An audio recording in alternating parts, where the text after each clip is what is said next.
Hey guys, thanks for listening to The Cynical Nerd. Please keep in mind that we do not avoid spoilers for any of our topics, whether they are current or past media. Listen at your own risk. I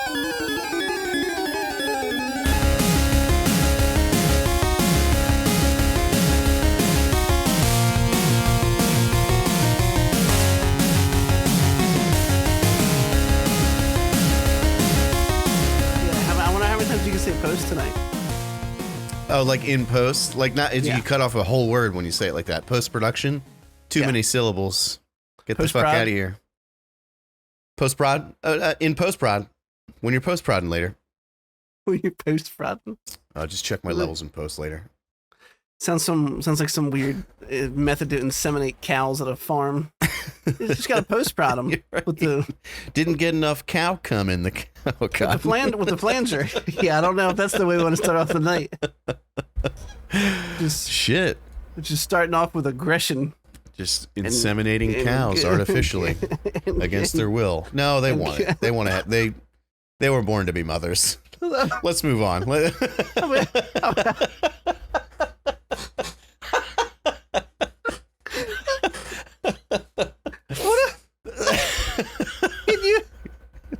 Can you be misogynistic if it's about another species?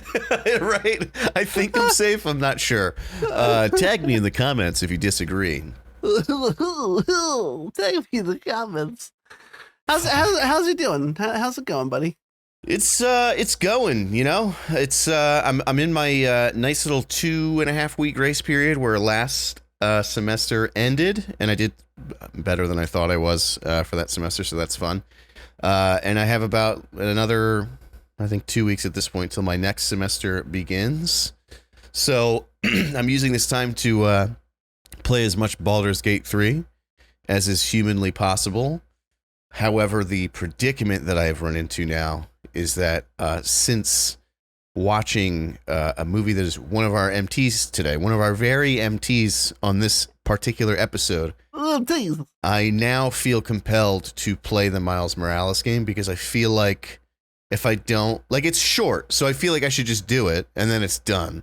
So like that's kind of nagging at me now. Like maybe I should use this 2 weeks to just knock that game out.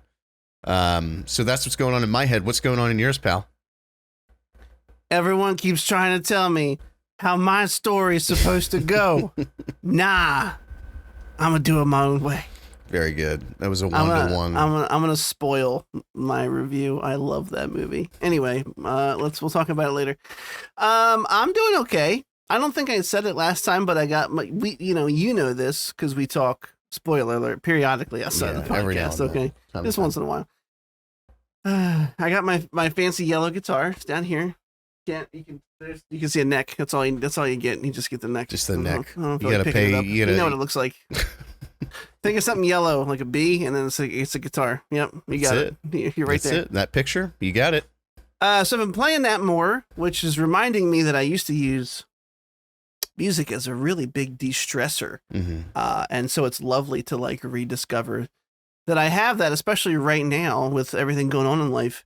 I've been very anxious and stressed out lately. Mm-hmm. So, I'm doing okay. Works fine. Works good. Everybody loves me because I'm so fucking smart. And you walk in there like, thank God you're here. We've been waiting all night, overnight. I've just been fingering my own butthole and wondering what I was going to do with my life until you shut down. I'm just kidding. I have a lot of wonderful people I work with. But, we're doing good. We're cruising. I'm really happy that you've got that guitar. I know the story behind it. It sounds like I'm being sarcastic or setting up a joke. I'm not. I'm being sincere. I've actually been, I played guitar for, this again. I do. To the people at home. I played guitar for many, many years. I was in many bands. Many moons. Many moons. I do have a vintage guitar that's older than me, but it's just at this point, it's a long story. I'm tired of it. Yeah. I want a new one. And I'm in the midst of some financial fuckery right now that once I'm on the other side of, my intention is to save up for a Fender Player Plus because I don't need anything like crazy fancy, but I don't want to buy like a $400 nonsense guitar either. Right. So I figure that's kind of like halfway through. I just love Strats, man. They're so fun to play. If you're buying a guitar less than $500 in your mid to late 30s, then you're having an early midlife crisis. Yes. Something's wrong. If you go out and buy, feel like you buy the like $200 like shitty Squire and the practice amp, you're having a midlife crisis. Yeah. You're like, I want to learn guitar in my 30s.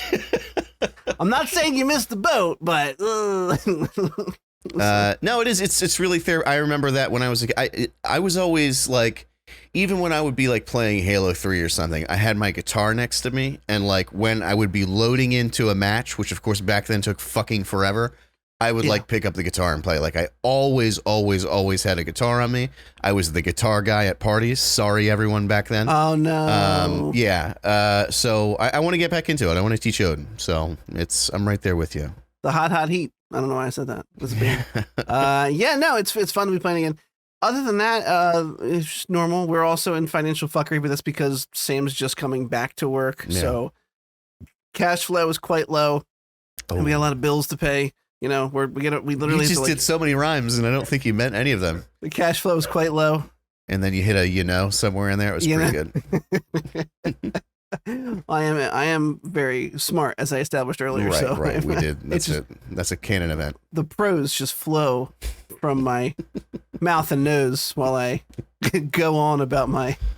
Okay, I'm done. I can't do anymore. I said things are good like 6 times. This is episode 108, which is great. Motherfucker. we have we're talking about Spider-Man Across the Spider-Verse. If you're confused about the name because they all say Spider-Verse in them, it's the second one. 2. First one being Into the Spider-Verse. The third one coming out sometime in the next 1 or 2 years, I guess, depending on how long the strike is going to be Beyond the Spider-Verse. Confusing, but you'll get there. We're talking about that. Were you able to watch any Superman? I'm caught up, baby. Caught up as of 1 hour ago. Nice. I was going to say 6 is really the only one. 7's okay, but it's like 6 felt like an arc because they get to the point where they discover who he is and all that. But whatever. Anyway, you know where we are. And that's, we have kind of a light sode because, again, remember the SAG-AFTRA strike, right? I said that right? Whatever. The fucking actors and the people who work, the Writers Guild, they're all mad. They want stuff. And I agree with them. I don't mean to belittle or dismiss it by saying it like that, but that just means that things are going to be delayed. One of our stories today is that something's going to be delayed. Some more of it is box office returns. We're really riveting shit. So we have some fun trailers to talk about, and then our MTs, and then we're going to fucking skedaddle to play some games. So you're playing Baldur's Gate 3 right now and contemplating Miles Morales? Yeah, I think I actually might. I thought about doing the install on Miles Morales while we did this, but then I didn't want to steal any of my bandwidth, so I decided not to. My big old bandy. So it'll be Baldur's Gate tonight. God damn, that game is. I don't know if we've talked about it on the show yet, but I don't think so. I won't dedicate a whole segment to it or anything. But holy shit, go buy this fucking game. It is so fun. It is so unique. It's like a new. I feel like it's like what Skyrim was to open world games, which like is a genre that already existed before then, and Skyrim just streamlined things and made them just super approachable. Like this is what that is for CRPGs, like the isometric RPGs or whatever. It is so incredible, user friendly, entry level. What do they say? Low skill floor, high skill ceiling, that type of thing. Yeah. Please play this game. Holy shit! Please go play it.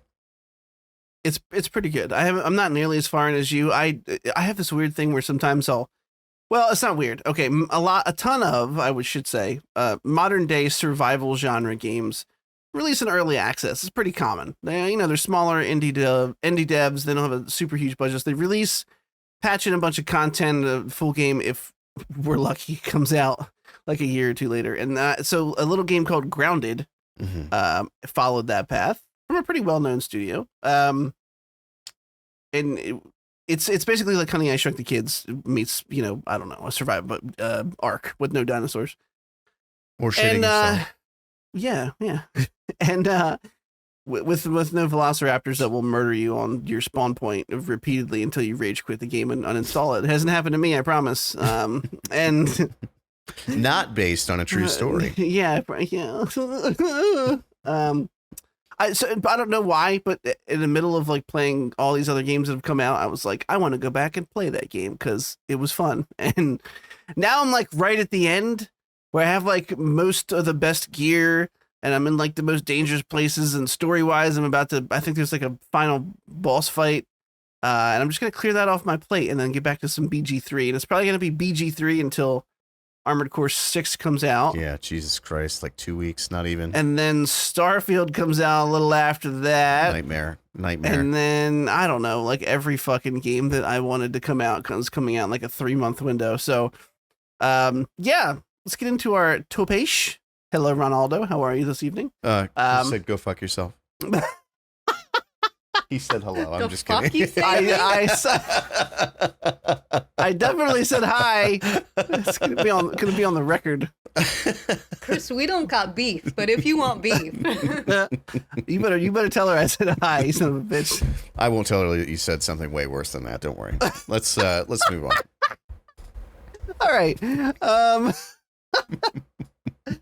Anyway, I don't know we've never talked about your gaming what's upbringing. Like, did you have PlayStation consoles? Did you have Nintendo consoles? Did you have any consoles? Were you a poor kid? How'd you do? I had the Nintendo, and then the Super Nintendo, and then the Nintendo 64. Oh shit. Okay. And then my parents were like, I'm gonna stop buying you shit. And I got a PS1 when the PS2 came out. That was their way of amending that. I thought you were fully naked in shot. I was like, whoa. They got me a PS1 when the PS2 came out, which means they don't love me. I understand that. Yeah. And then every game console since then I bought myself, including the PS2. And I've had all the modern ones since then. Did you know that it was old when they gave you the PS1? Oh, yeah, because I was like, what, 12, 13 when the PS2 came out? Yeah, absolutely. So were you like super disappointed? Yeah, because all my friends got a PS2 that year. So I was like, oh, this is my big moment. Nope. I can't play SSX Tricky on this. Fucking he rolls by. It's Trigger to Rocco Red.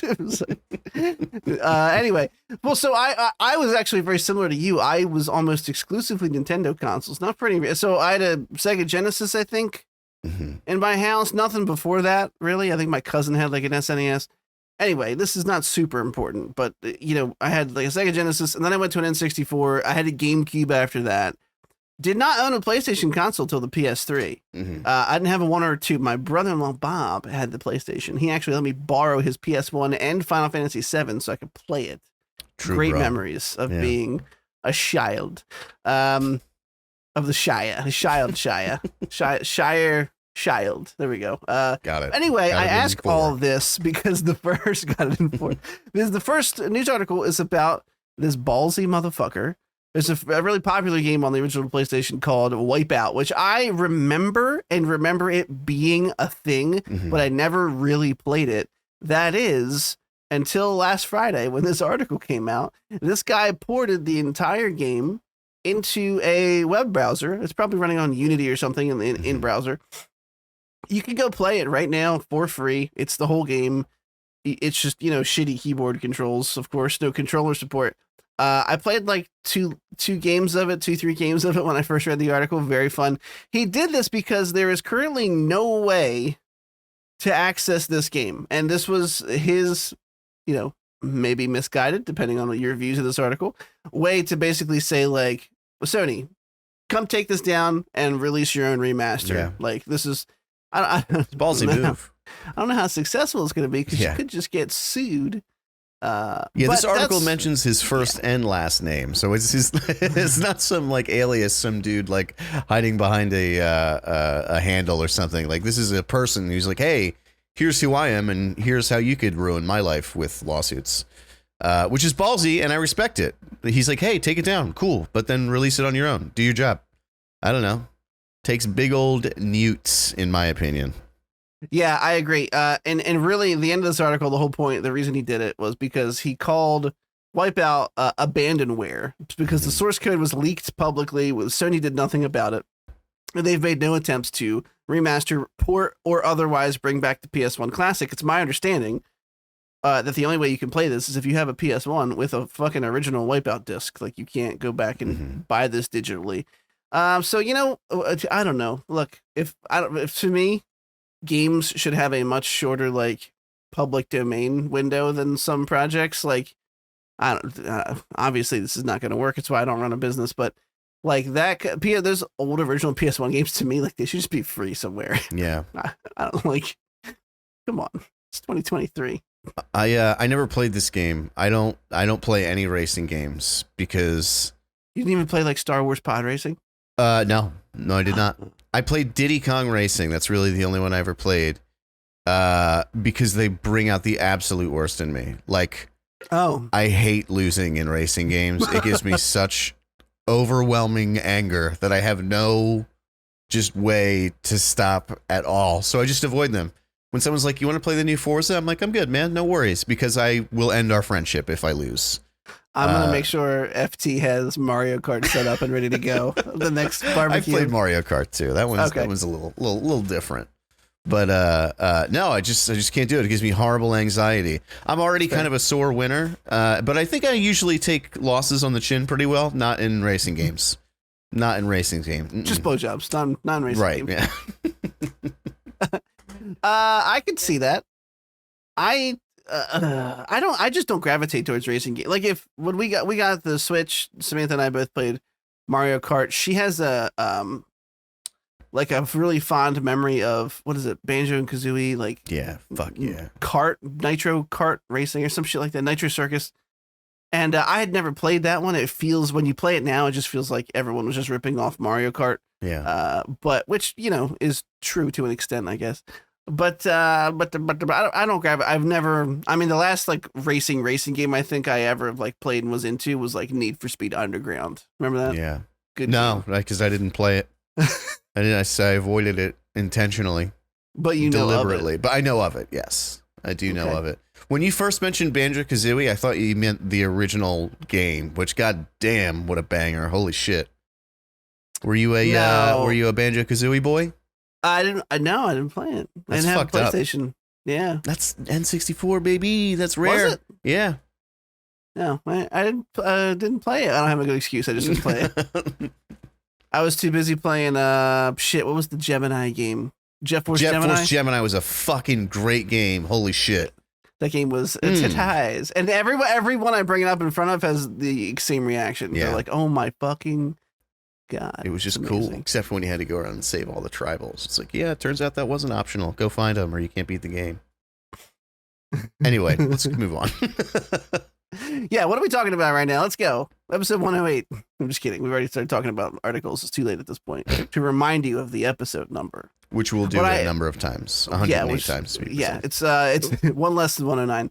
We are I'm saying this out loud to remind myself to try and think of the thumbnails and titles on the way through the episode, because it's so much easier than putting an upside down nose on a scroll at 10 p.m. at night, because I didn't think of anything better.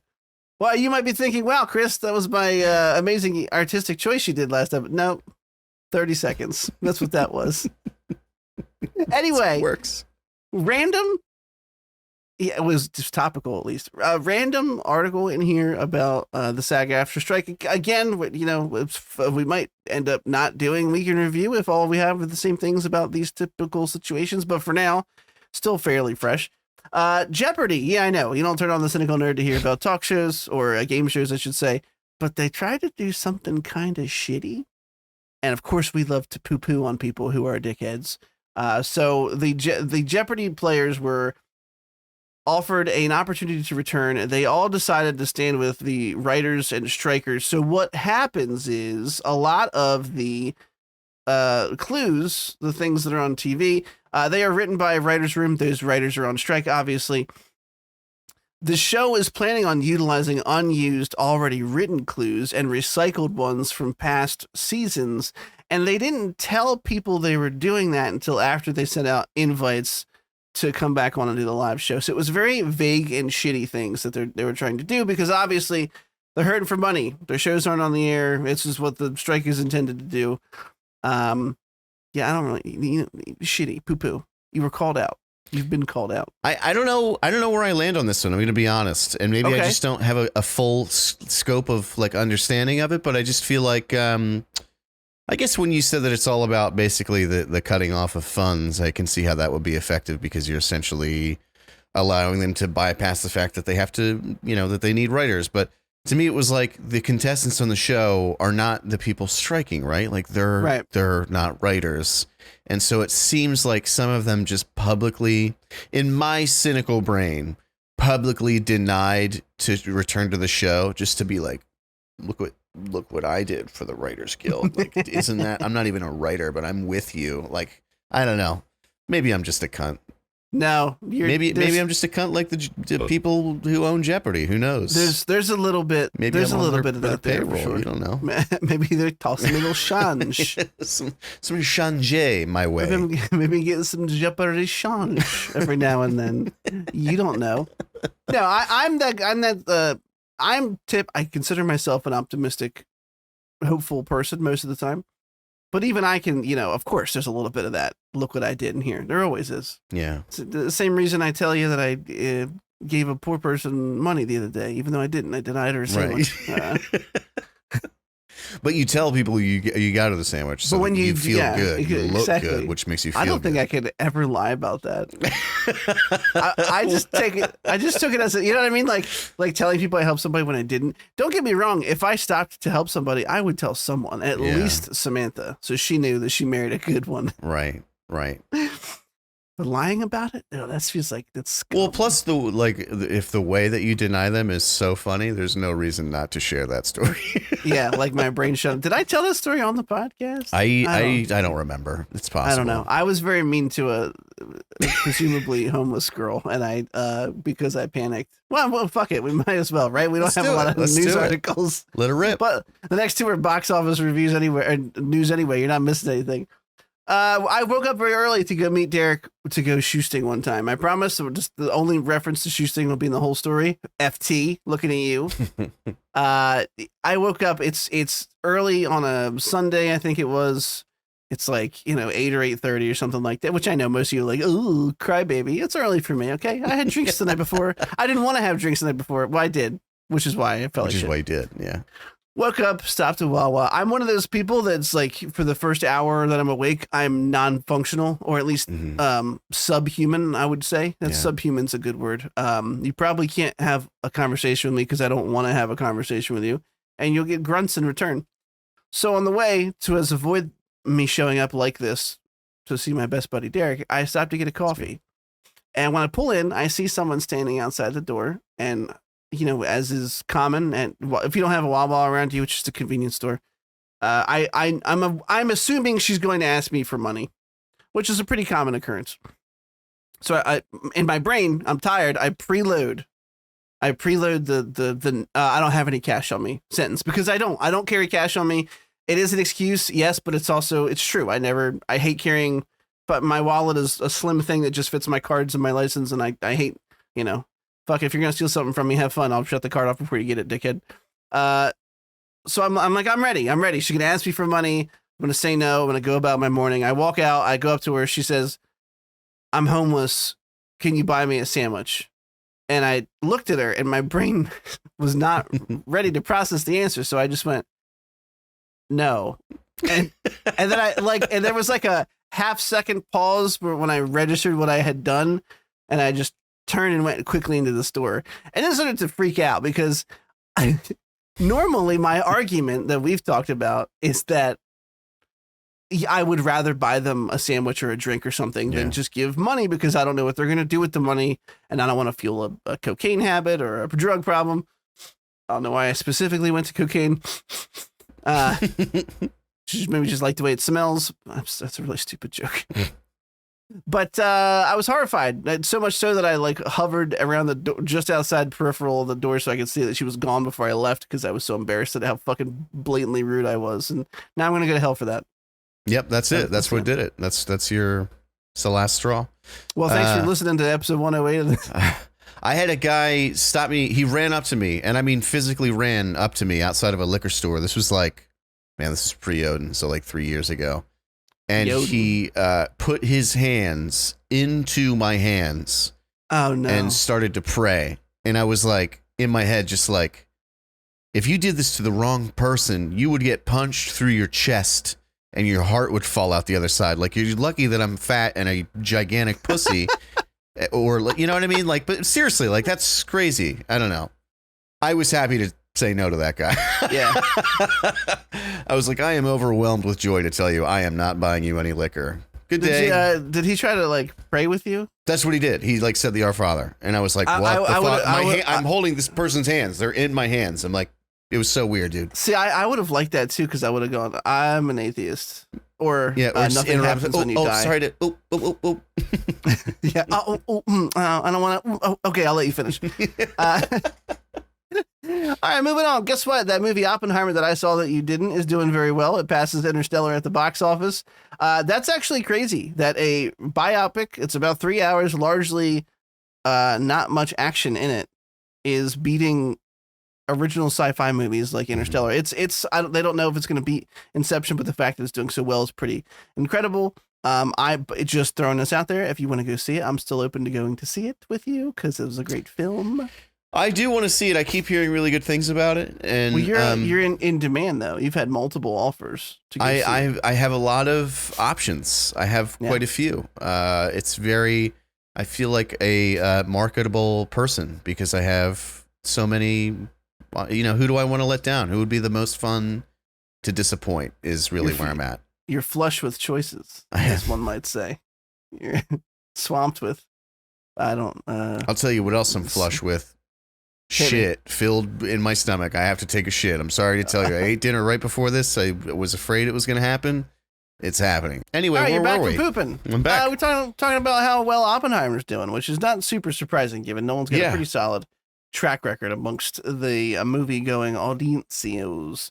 But the notable stuff here, because we don't like to dwell on numbers too long, is that it already passed Interstellar. It's coming up on Inception, and it looks like it will pass Inception, which basically means it's going to become his highest grossing film that's not a franchise, aka not Batman.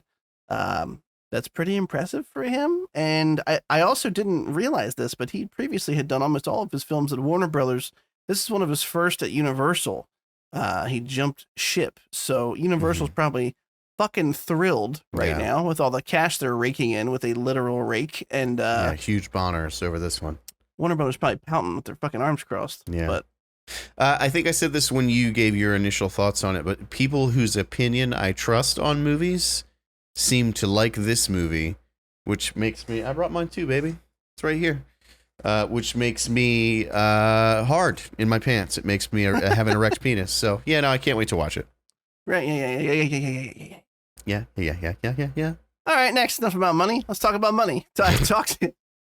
We talked about this movie a while ago. It's Talk to Me. It was a horror film that A24 picked up. I remember making fun of A24 because they're known for having higher brow films. Right. So it's already A24's second biggest horror movie at the box office, which is pretty good for them, I imagine. It debuted somewhere, it was made for less than 4.5 million, so super duper low budget, which is one of the reasons that a lot of these studios will pick up these horror movies because they're usually pretty low. It had a $10 million debut, and it dropped less than 40% in the second weekend, adding another 5. So right now it's at like 31 million on a $4.5 million budget. Yeah. They call that a success. Yeah, especially for an indie. Holy shit. Yeah, Hereditary is the A24 film currently above that, but there's a fairly decent chance Talk to Me will actually take it away. I've been wanting to watch this. I thought it was an interesting premise for a horror movie. We liked the trailer, I recall. And I always just the whole, like, we had talked about the Exorcist trailer like an episode or two ago. And I think you had said, like, you're done with exorcism movies. And the thing that gets me is, I don't know if it's just the concept of something else controlling your body that creeps me out. But like the whole like speaking through somebody with a demonic tone, I'm a sucker for it. It always gets me. I'm always like, creepy. Don't like it. It sucks you. It sucks me. And this trailer does a lot of that, and it's with people with like completely black eyes, which is always unsettling. Yeah. Good for them. Speaking of A24, I did watch, Veronica and I did watch, Beau is Afraid. Oh yeah, did you like it? Tough question to answer. Don't answer it. I'll watch it. We'll talk about it next week. All right. That's All an right. easy MT, baby. You've already seen it.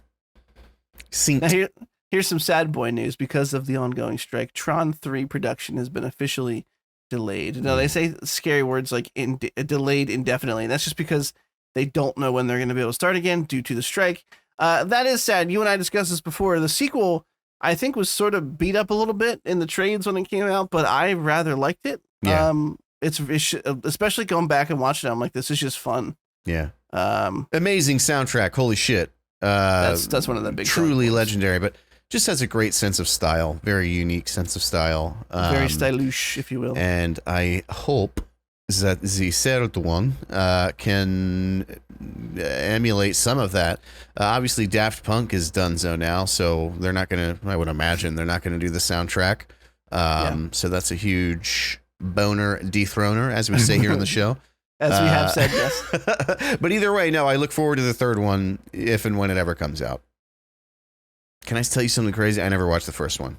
It looks so fucking stupid to me. Well, at this point, you can't, right? Like, yeah, exactly. It just looks so goofy. It's like I think about the day, like Grayson likes Star Wars enough. Yeah. He's not like obsessed with it right now, but he likes it. And I think about the day like he wants to go, and it might actually be coming up soon because he's been really into movies lately, like sitting down and watching whole movies. We went through a ton, in the last couple of weeks. A lot of Pixar stuff, Inside Out, Encanto, stuff like that. Moana. Encanto's a great movie. We are the family Madrigal. I did a decent R roll there. But yeah, it's I have a video I'll send to you personally. It's him singing "We Don't Talk About Bruno," but he's I think you did send it to me actually. he's just and then he growls the second half. Oh yeah. Well, the way he sings it, because he can't really, like, he's 4. You know, it's not something he's doing wrong. But he sounds like he goes, "We don't talk about Bruno, no." Like, he just does that. It's really endearing. It's one of those things I'm going to make fun of him incessantly to his girlfriend when he gets one. Right. Or boyfriend. He can do whatever he wants, whomever he wants. But moving on. By the way, I checked our mail already. We don't have any. If you want to send us something, questions@thecynicalnerd.com. I'd be very happy to read off your email, whether it's nice or mean. If it's mean, it might fuel the fires of rage that burn in my tummy all the time. Ask us any questions. Ask how much did my mid-episode poop just burn my butthole. Ask me if I have sting ring right now. Sting ring. How much preparation H do I have on hand? That's the title. Episode 108, Stingring. Is that 2 words or 1 word? I believe it's 2. I would say 2. I've never heard anybody call it Stingring before. It's wild. I'm just surprised you haven't heard me call it sting ring before. No, I love it. I got to talk to you about my asshole more often. Well, speaking about assholes that sting, this first trailer is for a movie called Good Boy. Yeah. This one was weird. I put this one in here specifically because it was weird. It's very hard to describe. So I'll try my best. It is a film that it looks like a nice young woman is trying to date new people, and she meets this guy that she thinks is lovely, and he seems totally normal, which I think is a big fear of people using dating apps now, is that they're going to be meeting a serial killer. I wouldn't know. I'm too old. I met my wife before Tinder existed. It felt rough to say out loud. But she comes home with this guy to hang out, and he's got a dog. Only it's not a dog. It's a guy in a suit. It's a furry horror movie. It's a furry horror movie. We finally got one. A furry thriller, probably a horror movie. Benson's going to be rock solid right now. We know you listening, buddy. Yeah, we know you're here. All I'd have to say to you is down, boy. This is creepy, though. It's very creepy. And it further solidifies why furries should be They're not the people. only... Yeah. Well, treat them like the dogs that they wish they were.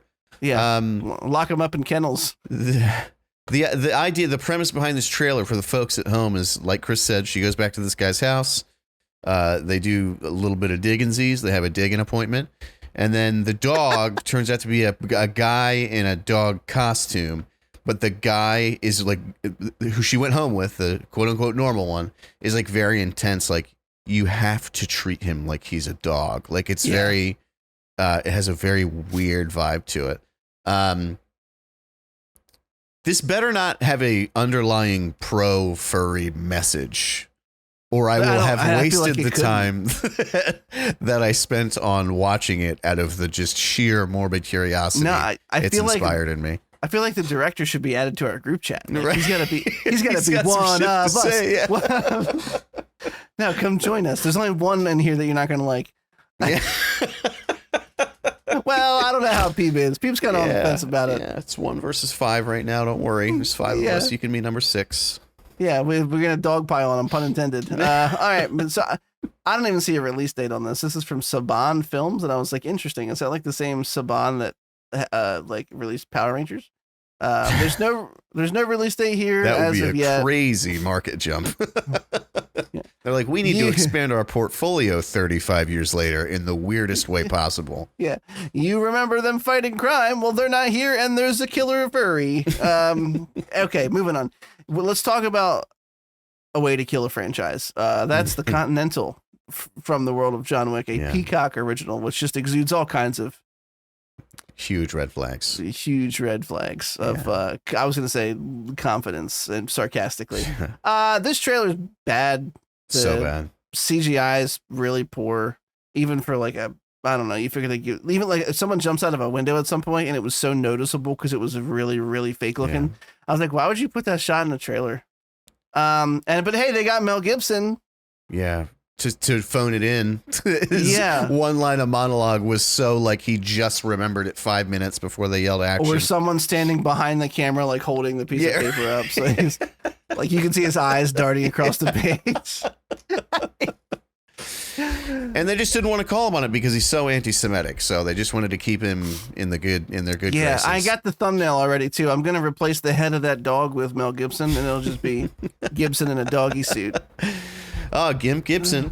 No, it looks dumb, and I think that when we covered John Wick 4, and there were plans for like the ballerina or something, which is like a another John Wick spinoff. Obviously, they killed John Wick in the last one, and I think that we had alluded to the fact that like the world is not interesting enough without Keanu Reeves in it. Yeah. For I think it to not come across as like corny and Fast and Furious like. I think that it's just one of those things where, not that the movies are bad, they're not, they're very well thought out, the action scenes anyway, but it's elevated because you just love Keanu Reeves. If he's not in it, I mean, what's the point? And of course, Ian McShane, who another fucking powerhouse actor, this is a younger version of him. This takes place in the 70s, so he's not in it. It's some other cuck that you've never seen before in your life. Yeah, so let's take out all those super charismatic actors and replace them with people we don't know. Exactly. And also have a shittier effects budget. So make the budget way less. Yeah. I think we've got a real winner on our hands, boys. Yeah.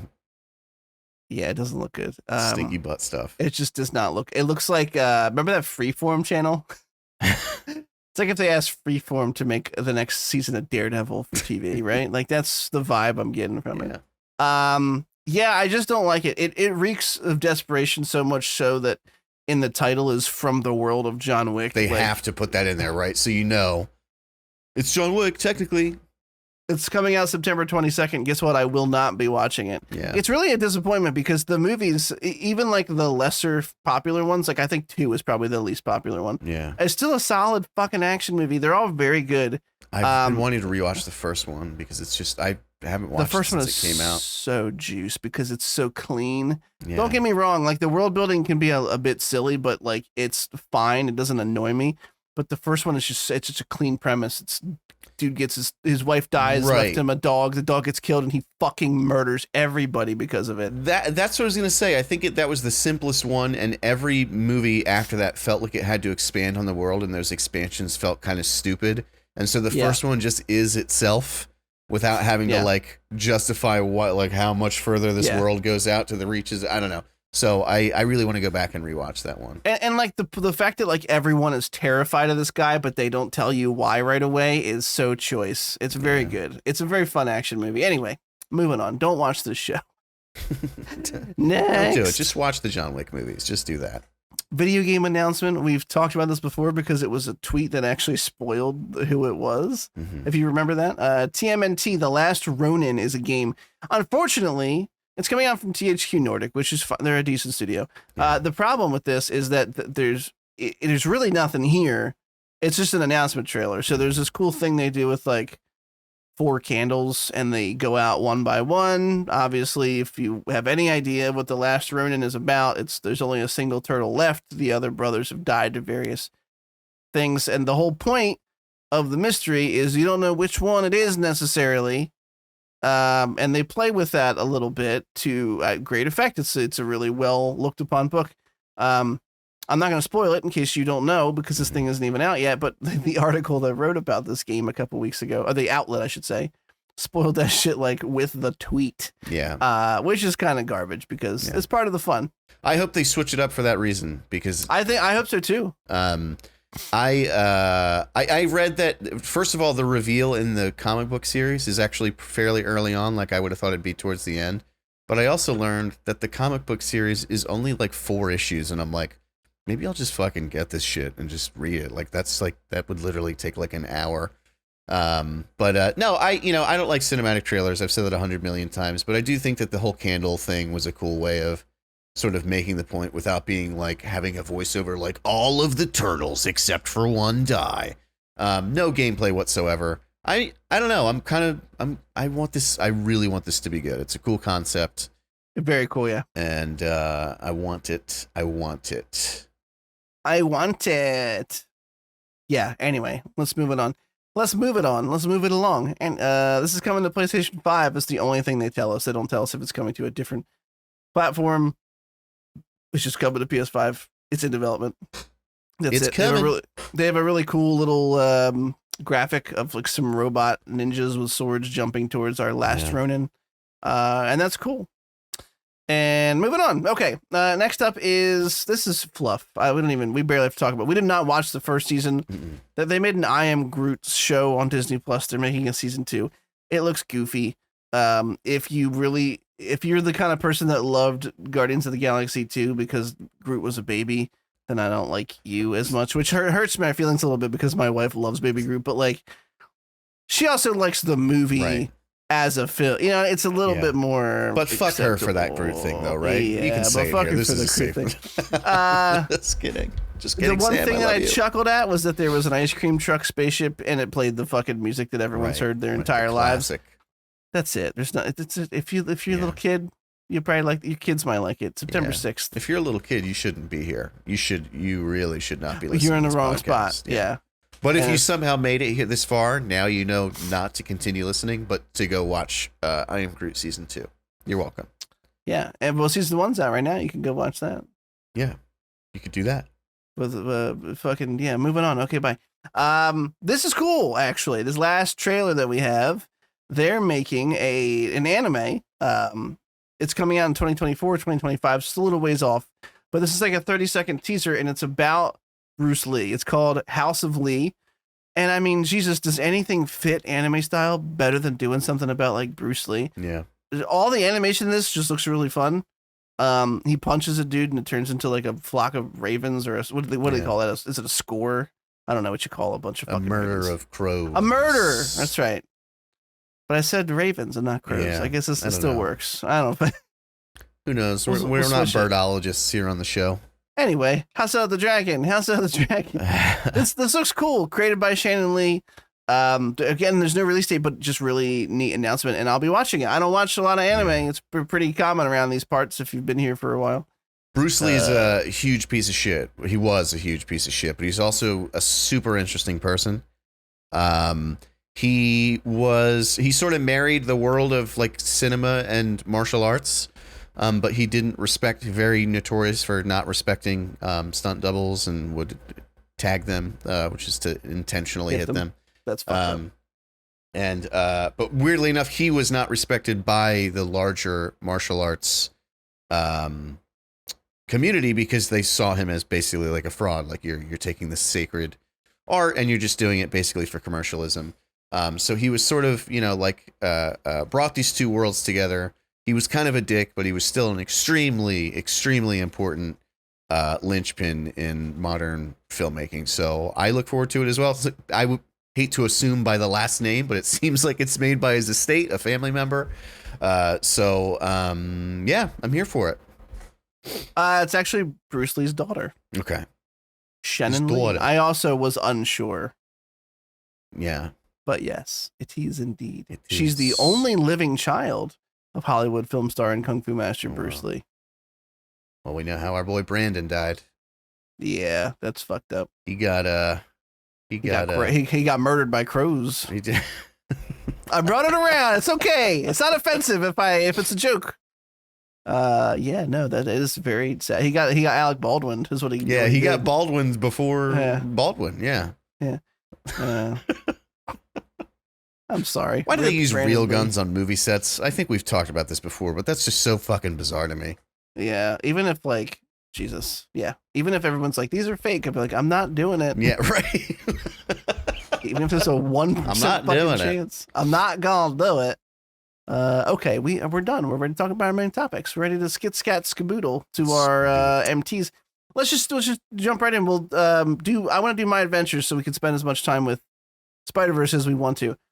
So I was caught up a couple days ago. The latest episode has was it Mr. Mixelplix, I think is the official name. Yeah. And like this really crazy dimension hopping. It's the wildest one that's been on there to date, but it was more of just like an adventure of the week type thing, more so as the rest of the show, which has been a lot of emotional character beats between people we know and love, and maybe twisted slightly.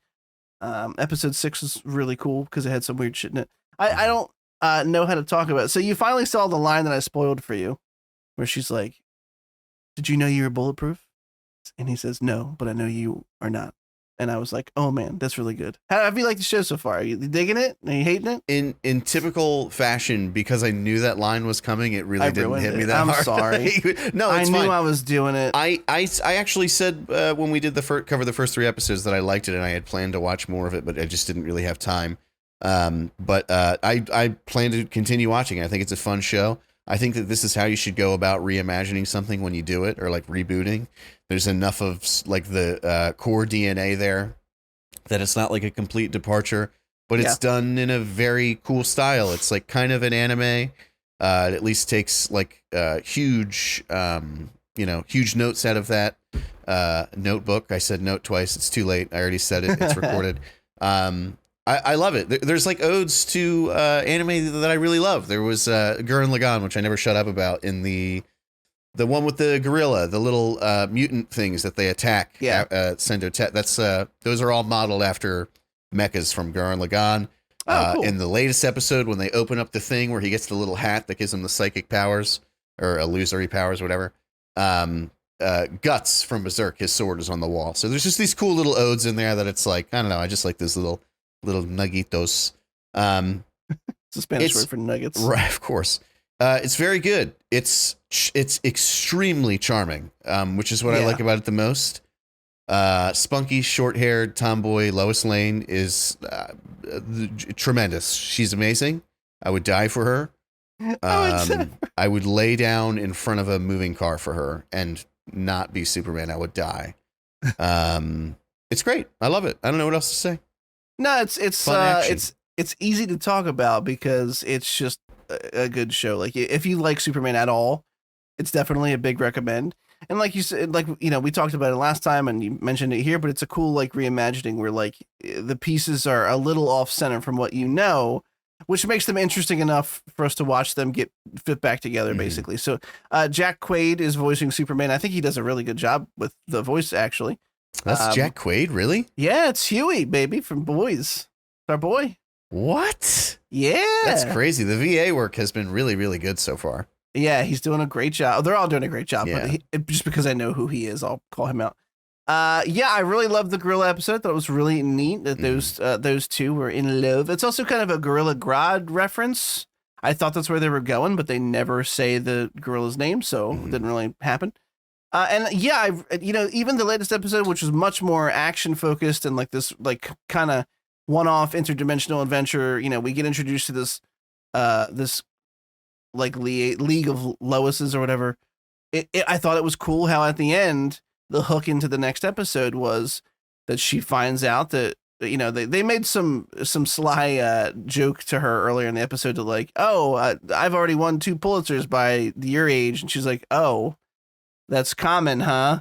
And later on towards the end of the episode, Mr. Mixelplix, who notoriously is always just causing fucking chaos, reappears to Lois and says, just like not every Lois is a Pulitzer Prize winner, not every Superman is the good guy that you're looking at. And so now he's planting the seed of doubt, like, did I get up? If I'm not the successful reporter yet that most of you had been, does that mean that he's going to be evil? And I think that's interesting. Obviously, when you deal with Superman, one of the big looming factors is the fact that if he wanted to, you could do nothing about it. You would just be his slave. Like he could be Space Hitler. He could do it. Yeah. That's where obviously entire video game franchises were built off that premise. Yeah. So I really hope that this is just a way of having Lois sort of not trust him or try to figure him out. I hope it's not some entryway into the entire fucking show being about like other Supermans who are bad coming to like invade, fight good Superman. I really hope that's not the premise of the show. I don't feel like it's I don't either. Who knows? I don't either. But because like you said, it's kind of does an adventure of the week sort of thing, but there is like a sort of through line of every episode, and we're really more of the overarching thing that's happening is revolving like this tech that's being dispersed throughout the city at the hands of Amanda Waller. And so it'd be weird for them to go like, oh, we spent 6 episodes making you think this was the Antag, and now it's this. That would be kind of bizarre. So also hopefully it's just a way of sort of complicating their relationship. And I was also going to say also the very interesting redesign of Deathstroke. That's definitely him. He was only in like that one episode though, when Amanda Waller, I forget, I think there was the train thing. I don't know, whatever. Anyway, moving on. All right, cool. Main topic, Across the Spider-Verse. You just watched this. I did. Cool. Yesterday. You already know how I feel about it, which always makes me want you to go first. So I will just blurt out real quick. You'll have a much better time with this film if you go in knowing that it's supposed to be part 1 of a 2-part film. Mm-hmm. I'm pretty sure we both knew this going in. I don't know. I did not.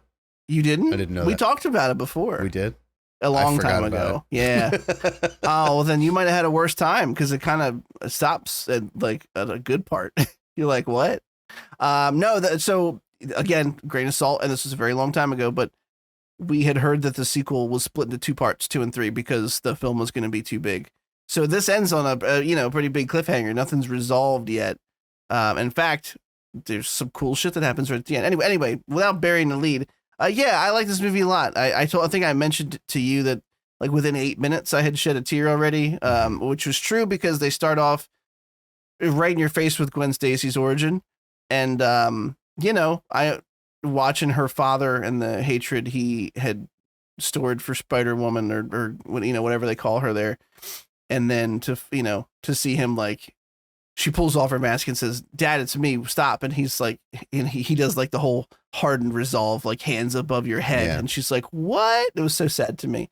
I'm only gonna say one more thing before I ask you, so that I don't ramble too long. I have to hashtag fuck TCN myself. I remember when we saw these trailers, and he was talking to Miguel O'Hara, aka Spider-Man 2099, aka Oscar Isaacs, aka Welcome at the Glory Hole Anytime. I remember going, this doesn't compute to me because they're all acting like he didn't have to go through the trauma of losing somebody. Like they kind of made a revolve around that. Whereas I was like, but his uncle died, like protecting him, who was a bad guy. And that was his Uncle Ben moment. And I couldn't understand how this was. And then they very smartly play around the fact that it's not just Uncle Ben. It's every Spider-Man loses a police captain that they're close with. And I went, oh, fuck. Of course, that's what it is. Yeah. His dad, whole crux of the movie is his dad's about to become a captain. And in the comics, well, it doesn't always happen, but sometimes it does, sometimes it doesn't. So yeah, I'm an idiot for not realizing that's where they were going to go. I really loved You it. Obviously, dipshit. the How references, did you fuck this up? the references are over the top. We got Insomniac, Spider-Man, PS4, Yeah, and there's a lot of cool nods. How did you feel about the movie? of course I loved it. Of course it Of was course you excellent. did. Animation is fucking next level gorgeous. It's too good to possibly. If you took the story, could have been dog shit. It could have been everyone speaking backwards the entire time. But what's happening in front of you is so beautiful. You have no choice but to appreciate it. Let me ask this you one was quick question before you dive in. I'm so sorry. Hit It was me, just hit about me to get with that. started. That's okay. Did you watch this and maybe think to yourself, as I did, maybe all that overtime was worth it, you guys? Listen to me. I did. I was like, this is my shithead moment. I'm like, how could you possibly see this finished product and still be fucking angry? I would be if I was had any part of animating that movie. Watching it, I would be so weeping. fucking proud of myself, Yeah. dude. I would be coming into my own fucking mouth. Like, it looks so good. It was so worth it. I'm sorry such that a I'm beautiful sure you were film. all tired. I believe you, but it was completely worth it. My God, so beautiful. This is It's the so best good. animated movie I think I've ever seen of any kind of animation. Like it, considering all types, like 3D, drawn, whatever. It is so good looking. It's unbelievable. And the fact that the first one was so unique and so good, and they somehow found a way to one up that to like, Yeah. now the novelty is worn off and you know kind of like the vibe and the general sense of the animation, and to still surprise you was Yeah. like, holy shit.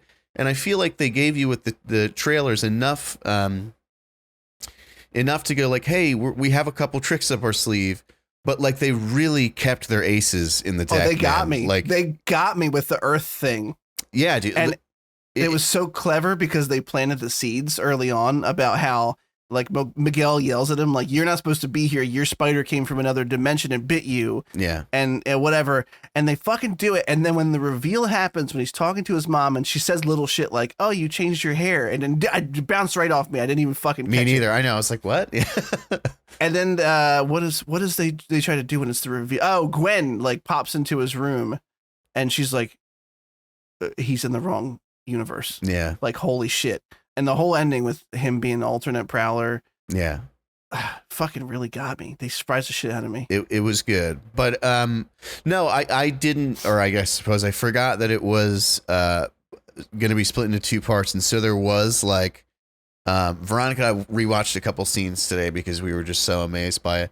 And then she was recounting how funny it was that basically when it said to be continued, I just went like this for like 5 minutes. Like, what? Like, it was just getting to like, I was like, wait, what? Like, it just Yeah. felt like, I do feel like they ended it at a weird spot. Not that the Prowler reveal wasn't really cool, but it's Yeah. just so like, usually a movie goes like, and then there's like a cool off before the end. This was Yeah. like right when you're like amping it up to 11 and then it's just like cut the credits. I'm like, I didn't really appreciate that. I'll be completely honest. It wasn't enough for me to go like, fuck this movie, but that's my one remotely negative experience with this movie is I just felt like it was cut off at a weird spot that gave me blue balls. But the thing that I really appreciate about this movie is how much more serious it is than the first one. I think Yeah. that the first one was mostly goofy with very earnest moments throughout, and I think that this movie was mostly earnest with very goofy moments throughout. I think I said that right. I might think you understand you the meant. spirit of what I'm getting at anyway. Yeah.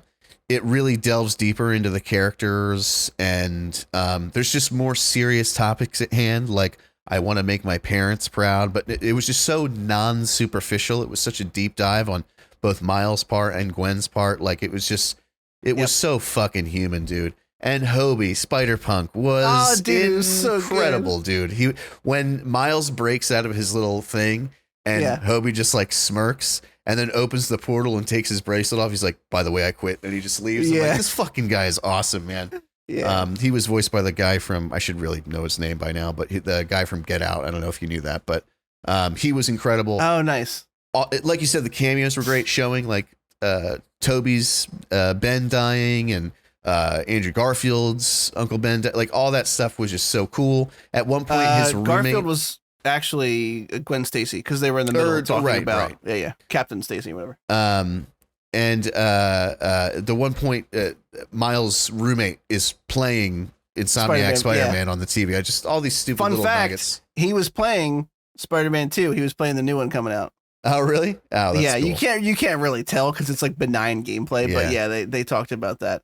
I just it's so crazy that like a huge budget movie like this can feel like they love the character so much. Yeah. And the people who wrote and made this movie, and again, I'm not shitty work conditions I can't excuse, but like holy shit, did they make a piece of absolute gold out of it? Yeah. I mean, yeah, I talked about crying early on, like the way that the reveal again, it's the same reason at the heart of it. It's the same reason I love My Adventures with Superman, because it's a character I know, maybe delivered in a slightly different way. It's the reason a lot of those like Elseworld alternate realities can be really cool if they're done right, because we know Spider-Man's story, but we don't know Spider-Gwen's story, or whatever you want to call her. We don't know how her universe's Peter died, and they show you, and it's so sad where like he tries to he it's revealed that he took something to become special. He turns himself into that universe's lizard, and she fights him and he dies, and she rescues him, and it turns out that he knew who she was all along, and he just wanted to be special like her. And you're like, oh, that's so fucking sad. Yeah. Yeah, I don't. It's just a beautiful film. It's a beautiful film that's beautifully made. The dialogue. I had no complaints about the story beats. They all felt earned. They all felt real.